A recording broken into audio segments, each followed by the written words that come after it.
할렐루야, 예수로 시작하고 예수로 마치는 일주일, 여러분의 묵상을 돕는 러벨 청년대학부 이효웅 목사입니다. 오늘은 고난주간 목요일 준비의 날입니다.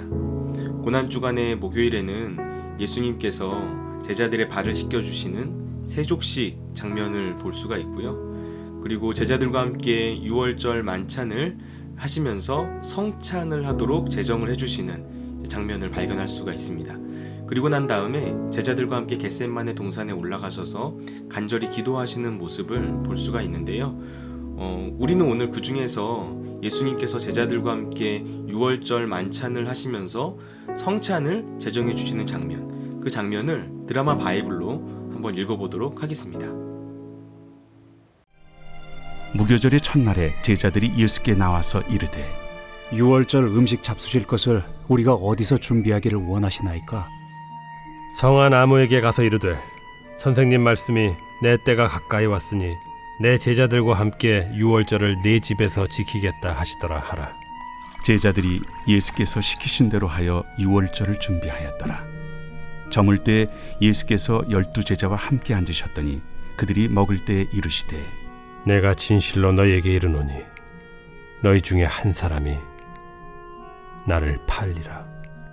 그들이 몹시 근심하여 각각 여짜오되 주여, 나는 아니지요. 주여, 나는 아니죠. 나와 함께 그릇에 손을 넣는 그가 나를 팔리라. 인자는 자기에 대하여 기록된 대로 가거니와 인자를 파는 그 사람에게는 화가 있으리로다. 그 사람은 차라리 태어나지 아니하였더라면 제게 좋을 뻔하였느니라. 예수를 파는 유다가 대답하여 라비야, 나는 아니지요. 네가 말하였도다.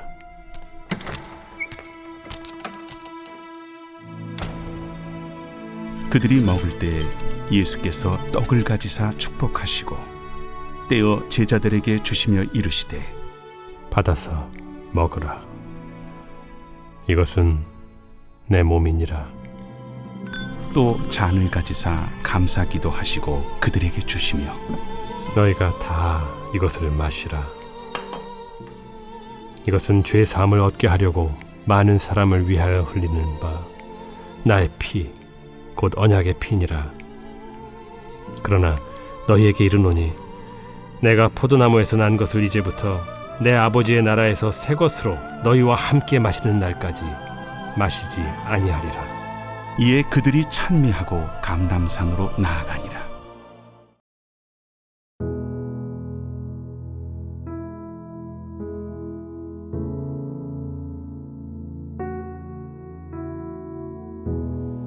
예수님과 제자들이 함께 유월절 식사를 하는 장면을 우리가 읽었습니다. 이 식사 이전에 이미 12 제자 중 하나인 가룟 유다가 예수님을 팔 계획을 세우는 장면을 우리는 볼 수가 있었고요. 예수님께서는 유월절 만찬에서 제자들 중 하나가 나를 배신할 것이다 라는 그 예고하시는 말씀을 하시기도 했습니다. 이어서 예수님께서는 제자들과 유월절 만찬을 나누시면서 제자들이 결코 잊을 수 없는 정말 놀라운 말씀을 하셨는데요. 그 말씀은 예수님께서 자신의 몸을 떡에 비유하시고 그리고 자신이 흘리실 그 피를 포도주에 비유하시면서 이 떡과 포도주를 너희가 먹고 마셔라 라는 명령을 하신 거죠. 이렇게 제자들이 먹고 마신 떡과 포도주는 십자가에서 찢긴 예수님의 몸, 그리고 십자가에서 흘리실 예수님의 피, 이 모든 것들을 상징하는 것이 되었습니다. 한마디로 성찬이 되는 거죠. 마지막으로 예수님께서는 이제 십자가 죽음의 길을 걸어가실 것이기 때문에 제자들과 함께 더 이상은 이 포도주의 잔을 들지 못하게 될 것이다 라고 말씀을 하시면서 이 유월절 식사가 다 마쳐지게 됩니다.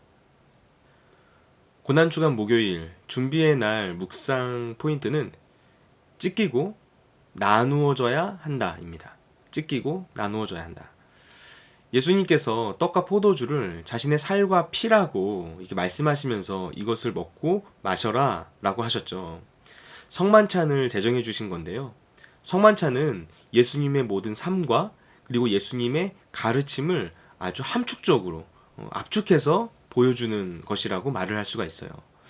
예수님께서는 십자가에서 살이 찢기시고 그리고 피를 다 쏟으시면서 우리를 죄에서 구원해 주셨죠. 죽을 수밖에 없는 우리를 위해서 자신의 살과 피를 전부 다 내어주신 거예요. 그렇게 하면서 우리를 살려주신 거죠. 성부 하나님께서 성자 예수님을 이 땅에 보내셔서 십자가 고난과 죽음을 맞이하게 하신 사건의 의미, 그 의미가 바로 이것이라고 할 수 있습니다. 예수님이 찢기고 그리고 예수님이 나누어짐으로 인해서 우리에게 생명을 주신 거예요. 그리고 그렇게 예수님께서는 온 세상에 생명이 되어 주셨던 것입니다. 결국 찢기고 나누어지는 이런 일들이 없다면 생명은 나타나지 않는다는 거죠. 나의 전부를 내어주는 희생과 헌신이 없다면 생명의 역사는 나타나지 않는다는 거예요. 두 가지만 적용하겠습니다. 첫 번째 적용은 공동체에 적용하는 거예요. 예수님께서 주인이 되시는 공동체란 어떤 공동체를 말하는 걸까요? 우리는 오늘 이 성찬을 제정하신 예수님의 모습을 바라보면서 그리고 그 성찬 안에 담겨 있는 의미, 찢기고 나누어짐으로써 생명이 주어지는 그 원리에 대해서 생각하면서 진짜 주님께서 기뻐하시는 공동체란 무엇일까? 이 부분에 대한 고민을 해볼 수 있을 것 같습니다. 우리가 가진 것들을 나누어 줄 수 있는 헌신, 그런 희생. 우리 청년 공동체가 있는 것들을 누군가에게 어떻게 줄 것인가에 대해 고민하는 것. 이런 나눔과 교제 현장이 바로 우리 공동체가 되어가는 것. 바로 이런 일들이 우리에게 필요하다는 거예요. 우리에게 무언가 주어지기만을 바라고 또 많은 것을 얻기만을 바라는 그런 청년 공동체에 머물러 있다면 그건 아직 예수님을 완전히 닮아간 성숙한 공동체라고 보기는 힘들겠죠. 우리 러브헬 청년대학부 공동체가 무엇을 할 수 있을까? 그리고 어떻게 해야 우리가 가진 것들을 나누어 주면서 주님께서 하신 그 생명의 역사를 이루어갈 수 있을까? 우리는 그 부분에 대해서 생각을 해보아야 합니다. 우리 러브헬 청년대학부 공동체가 바로 이런 부분을 고민하는 그런 공동체가 되었으면 좋겠어요. 적용 두 번째는 나에게 적용해보는 거예요. 제자란 예수님을 따르는 사람이라고 말을 할 수 있죠. 그리고 예수님을 따르는 제자가 된다라는 것은 예수님의 삶, 그리고 예수님께서 보여주신 삶의 태도와 모습, 생각, 그리고 예수님의 마음, 이 모든 것들을 고스란히 닮아가는 것을 뜻합니다. 그렇다면 예수님께서 우리를 구원하시기 위해 자기의 몸을 찢으시고 그리고 자기의 피를 다 쏟으시면서 모든 것을 내어주시는 삶을 살았다는 것, 이것은 우리에게 무엇을 뜻하는 건가요? 우리 역시 주님과 같이 찢기고 그리고 나누어지는 삶을 살아야 한다는 것을 뜻하는 것이겠죠. 희생과 헌신의 삶을 말하는 거예요. 우리가 희생하고 헌신할 때 예수님께서 보여주신 그 놀라운 생명의 역사가 우리를 통하여 나타나게 된다는 거예요. 예수님께서 우리의 삶을 들어서 사용하실 때, 예수님께서 우리의 삶을 들어서 축사하시고 쪼개어서 나누어 줄 때, 그때 우리 한 사람 한 사람을 통해서 세상이 살아나는 그런 기적이 일어난다는 겁니다. 여러분, 그렇다면 우리가 생각해 보아야 할 부분 너무나도 분명하게 나왔죠. 나는 주님 손에 바쳐진 인생인가? 주님 손에 완전히 들려진 인생인가?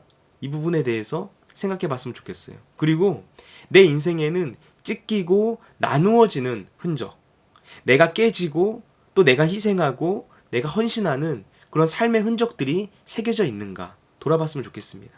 그리고 나를 내어줌으로 인해서 다른 사람들을 살리는 인생, 그런 삶을 내가 살아가고 있는가?